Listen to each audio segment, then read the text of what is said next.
ചില്ലറക്ഷാമം രൂക്ഷമായി തന്നെ തുടരുന്നു. ചെറുകിട വ്യാപാര മേഖലയും സാധാരണക്കാരും പ്രതിസന്ധിയുടെ രണ്ടാം ദിനവും ഏറെ ആകുലതയോടെയാണ് തള്ളി നീക്കിയത്.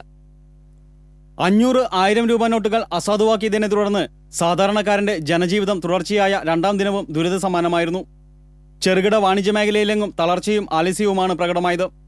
എല്ലായിടത്തും ചില്ലറയില്ലാത്തതാണ് പ്രതിസന്ധിയായത്. പച്ചക്കറി മാർക്കറ്റിലും വ്യാപാര കേന്ദ്രങ്ങളിലും പണിമുടക്കിന്റെ ഭാവമായിരുന്നു പ്രകടമായത്. പണത്തിന്റെ വിനിമയം സാധാരണ നിലയിലാകും വരെ ഈ സ്ഥിതി തുടരാനാണ് സാധ്യത. ബാങ്കുകളും ATMകളും സാധാരണ നിലയിൽ പ്രവർത്തിച്ചു തുടങ്ങും വരെ ചില്ലറക്ഷാമം പ്രതിസന്ധിയായി മാറുമെന്നാണ് വിലയിരുത്തൽ. സിനിമാ തിയേറ്ററുകളിലും വ്യാപാര കേന്ദ്രങ്ങളിലും ബസ്സുകളിൽ പോലും തിരക്ക് ഏറെ കുറവാണ്. ബസ്സുകളിൽ 500 രൂപ നോട്ട് നൽകുന്നവരുണ്ടെങ്കിലും ഇവരെ സൗജന്യമായി യാത്ര ചെയ്യാൻ അനുവദിക്കുകയാണ് ചെയ്യുന്നതെന്ന് ബസ് ജീവനക്കാർ പറയുന്നു. ബസ്സുകളിൽ എല്ലാവരും 500,000 തരുന്നത്. ആൾക്ക് ജനങ്ങളതിൽ പൈസ ഇല്ല. മൊത്തത്തില് ആരും കയറില്ല ബസ്സിൽ. യാത്രക്കാർ വളരെ കുറവാണ്. വരുന്നവരൊക്കെ 500 കാണിച്ചിട്ട് കാച്ചില്ലല്ലോ പറയുമ്പോൾ ഓരോന്ന് പറയുന്നത് ഇറക്കി വിടാൻ പറ്റില്ല. കുറെ ആൾക്കാർ പിന്നെ വരുമ്പോൾ തരാന്ന് പറയും.